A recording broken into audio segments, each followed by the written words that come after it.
Get ready to uncover how schools manipulate students' thoughts, stifle their potential, and how politicians steal money in the future of America from kids. Welcome to the JB Sills Show. Hello, it's just me today, your host JB, and we are going to be talking about all sorts of things because, well, these last couple days I've been quite disgusted with the state of our country overall, not even including the recent riots, just everything that's been going on. So, sorry if this episode's going to come off as a little bit pessimistic. I know that's kind of what we usually do, but we're going to try. So, America is being destroyed. And again, not just because of the recent riots. This is a culmination of a long history of quite a few decades, even longer than that, really, of the destruction of America and the destruction of American freedom, which I, as a young person, am going to be forced to contend with in my later life. So, let's start off with the question. Because if America is being destroyed, that means something must be going away. And that thing is freedom. Now, what is freedom? Right? Well, if you listen to the media and academia today, they would have you believe that freedom means, you can do whatever you want. You can smoke marijuana, right? You can do drugs. You can do whatever. You can have endless consumption of Netflix and YouTube. You can do whatever. That's freedom, right? But is that freedom? Well, in my opinion, no, that is not what freedom is, and a couple thousand years of history would back that up, to be honest. You see, true freedom, not the kind of freedom that we've been played by the media, Hollywood, and academia to believe in, but the true definition of freedom is actually not total freedom, if you can believe that. The definition of the way freedom works is to not have total freedom, is to have discipline. You have to be disciplined. You have to, for instance, wake up early in the morning, lift weights, eat healthy. That is true freedom. True freedom is not you get up, you eat chips and ice cream, and you watch Netflix and YouTube, endless consuming of Netflix and YouTube all day. That's not true freedom. But that's what we've been led to believe in. Of course, the school system turns us all so childish that it's very, very difficult to stop doing that a lot of times. So again, discipline equals freedom, and you've probably heard that if you listen to Jocko Willink. He's very good. He talks about that a lot, about how discipline is freedom. Discipline, where you're not entirely free, where you're bound by certain limitations and certain goals, and you don't just give up on anything, and you don't just watch Netflix all day. You don't just get up at 1 p.m. all day. You lift some weights, right? You do some running, and I'm guilty of some of this myself. I am guilty of much of this myself because I've been brought up in that culture. I've grown up in this decade where true freedom has almost been totally eroded. Now, because one of my favorite concepts is history, my favorite subject is history, let's talk about it a little bit. Let's talk about an 1835 book, I know, boring, but an 1835 book called Democracy in America by a guy named Alexis de Tocqueville. He was a French, researcher, and he came over to America to see what made America great. In the 1830s, he came over to America because America, in just a couple decades, had already become one of the world's great powers in the 1830s. So Tocqueville wanted to find out what made America so great, and he wrote probably the most famous book about American society called Democracy in America. And what he considered that the Americans were free. He believed that the Americans were free, but they were also disciplined. They knew what was right and wrong. They had a sense of morality from the church. Even though there was separation of the church and state, there was no national religion. He considered that very important. No national religion, but religion was still very, very important. And this is almost undisputably true. Right? Religion does have benefits in your life. It's going to happen. There are benefits of being religious. Morality. Knowing what right and wrong is. There are certainly benefits of that. And well, today, look at these last couple of decades. Church membership, synagogue, mosque, whatever, has been dramatically falling. Membership in all these groups, except maybe mosques, but membership in all these groups has been dramatically falling, and so has our morality, to the point where our society is so, in many ways, so detestable. You've heard the term clown world. It's like clown world. Nothing makes sense anymore. Absolutely nothing makes sense, and I haven't grown up in all this. I'm kind of weirded out by this, but at the same time, it's all I know. And so, what we've learned really, though, is that Tocqueville was right. He was right. morality is going to contribute to the destruction of America. Loss of morality will contribute to the destruction of America. So will materialism, which is the result of no morality, of no religion, of nihilism. And this is, as we've talked about, this is being spearheaded by our school system and our lovely media, as well as Hollywood. And a lot of this has led, another thing that this has led to, the destruction of the church and morality overall, is the breakup of the family. To the point where today in America, if you are born in probably the greatest country in the world despite all this, America, yeah, the United States of America, it is more likely than not that your parents are not going to be in their first marriage. Married in their first marriage. Your parents will that is probably not going to be the case. I believe it's a 46% chance that your parents are going to be married in their first marriage. 46%. That's less than half. And we wonder why we're so deranged today. And we wonder why we're losing discipline. And we wonder why we're losing morality. And we wonder why our society and community is disintegrating. And we wonder this why. Because we've handed the education over from families and the church. And look, I'm not very religious myself, okay? So I'm not even coming at this from I'm not even coming at this from personal experience. But I know from what I've seen, religion grounds you in a sense of morality.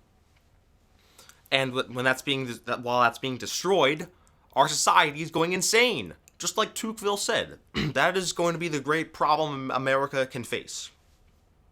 Is the breakup of the family, the destruction of morality, the destruction of values grounded in religion. Even if you don't believe in the religion itself, even if you don't believe in Christianity or Judaism, if you still have those values. But those are no more, of course. And this is leading to many other problems, like for instance, the famous Wussification, as it were, of men. Where men now graduate less from college than women do, graduate with lower scores, men are more likely to be unemployed, men are more likely to lose custody badly, like some of this crazy stuff. Men have almost what would be considered almost no testosterone, which is crazy compared to what would have been considered normal just a couple decades ago. They have, I believe 20% less testosterone than men did 40 years ago. And testosterone, it literally leads to your success. So there's the wussification of men. And of course, again, the school system, media, and Hollywood. And single-parent households. A little bit of a different kind of thing there, but not so much a cultural thing, but it's leading to it. The single-parent households where there's one mother. That's 15 million households. There's one mother and no father. That's how bad it's gotten. We are in true danger. You know, as the author Michael Hoff said, hard times create strong men. Strong men create good times. Good times create weak men. And weak men create hard times. And that's where we're headed right now. I'm telling you, that is absolutely where we're headed. Where we have weak men, and America's going on. The Chinese are laughing at us. They are laughing their heads off at how insane we've gone. You know, they're laughing at you. They're laughing at America because we've gone so far in our insanity that they're not even having any issues trying to control our culture, and they are. The Chinese Communist Party controls our media, they control our education system, and they control Hollywood. They control all this. The CCP is laughing at us because we have weak men and women too who are creating bad times. And with all this, with the breakdown of the church, with the breakdown of morality, with the influence from the Chinese Communist Party, all this, and our horrible education system is creating record levels of suicide, record levels of depression, and record levels of drug use. All right?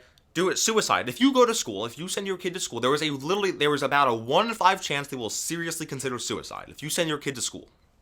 And then who knows what will happen later in life. Depression has reached an all-time high among youth, about 12%, up from 8% 10 years ago. It has reached an all-time high.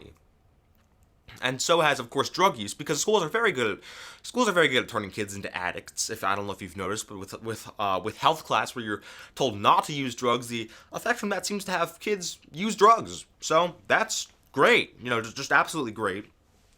And we touched on this earlier, the rampant consumerism, where you're not even watching, if you're watching something on Netflix or YouTube, you're not even thinking of something of a show or something you want to watch. You're just consuming infinite amounts of stuff, which you can barely pay attention to. That's what our society has become. Instead of being actually educated, school plays a huge role in this. School plays a huge role into turning us into zombies, into literal zombies, undead practically. We are practically undead at this point. Just consuming infinite amounts of stuff, and we're not going to get too much into the whole sex aspect of this and relationships, but that's another huge problem. And of course, all this is leading to more political polarization, where you're getting more and more polarized to the point where over a fifth of Republicans and Democrats think the other side is evil. Actually evil. Can you imagine that? Thinking that half your fellow Americans are evil. That's insane. That's absolutely ridiculous. 61% of Democrats think Republicans are racist, sexist, and bigoted. Obviously not true. 54% think they're ignorant. 44% of Democrats say Republicans are spiteful. But that's not it. All right, 31% of Republicans say the Democrats are racist, sexist, and bigoted. 49% of Republicans say Democrats are ignorant. 54% of Republicans say Democrats are spiteful. And, like we said, 23% think Democrats are evil. So this has gone beyond the other side being wrong. And I think that's because there's no more... America has completely lost its sense of good faith debate because of the school system, Hollywood, and the media. Again, I'm going to keep saying that. I really am. And of course, the breakdown of the church, the breakdown of values, which allow you to have a good faith debate, to agree to disagree. When was the last time you heard somebody say agree to disagree? It does not happen very often anymore. It used to happen a lot. People used to say that a lot. People no longer say, let's agree to disagree. It's never heard. So, that was my little rant, and I've been beyond disgusted about what's happening. And these riots, I mean... what happened? Okay, what happened to George Floyd was obviously horrific. I think just about everyone who saw pictures of that clip or watched the clip was absolutely shook. It was horrid. Okay, but these riots and looting have nothing to do with the death of George Floyd, because they're just about. It's a result of this horrible society. It's a result of the breakdown of the church. It's a result of single-parent households, of academia, media, and Hollywood encouraging these things, because they're the ones that wield true power. Now, what is power? If we've defined freedom, what is true power? Well, in my opinion, the most lethal form of true power is when you can turn everyone into a slave, but the people don't even realize it. People don't even realize they're slaves, but they are. And is that not what we're becoming with our rampant consumerism, with our depression, with our political polarization? We're becoming slaves to these institutions. That's what's happening, especially academia, which is kind of my area of expertise, of course. That's what's happening. We are becoming slaves, and I, as a teenager, as a public school student, I've grown up in all this, and I'm absolutely astounded, because when I really like history, so when I look back on history, I realize this is not how it used to be, but it now is. It absolutely astounds me. This true power, the power that our elitist institutions are wielding. And if I may end this episode off on a message, because this is the weak link in all this is public schooling. That is the weak link, and maybe the media, but public schooling is the weak link. So if you're a parent, I'm going to beg you, literally beg you, from a public school student, do not send your kids to public school. Don't do it. The ramifications will be horrendous. You are literally, if you're a parent, I'm sorry if this offends you. I really am. I'm really sorry if this offends you. But if you're a parent and you send your kid to public school, you are actually playing Russian roulette with them. There was a 1 in 3 chance they will become an illiterate. There was a over 20% chance. There was a 20% chance they'll seriously consider suicide. There's a 12% chance they'll become depressed. They might end up a socialist. There's a very, very, very high chance they'll end up a socialist. You are playing Russian roulette with your kids if they go to school. They'll be an illiterate. They'll hate math. They'll hate history. They'll be a socialist. Maybe they'll even be a Satanist. That happens. It does. You are going to play Russian roulette with your kids when you send them to school. And that will be truly disastrous. if we keep doing this, if we keep acting like nothing is happening, if we keep acting like we're not being turned into slaves by this idea of pure freedom with no discipline. Freedom doesn't work without discipline. That's a fact. But it's one we seem to be forgetting. All right, that's it for today. I hope you enjoyed that rant. Please do like, share, and subscribe. If you have any questions, you can email me. Please press the bell button thing. And I think that's going to be about it. So, until next time, I've been your host, JB, and there's no producer Brooke today. And we're signing off.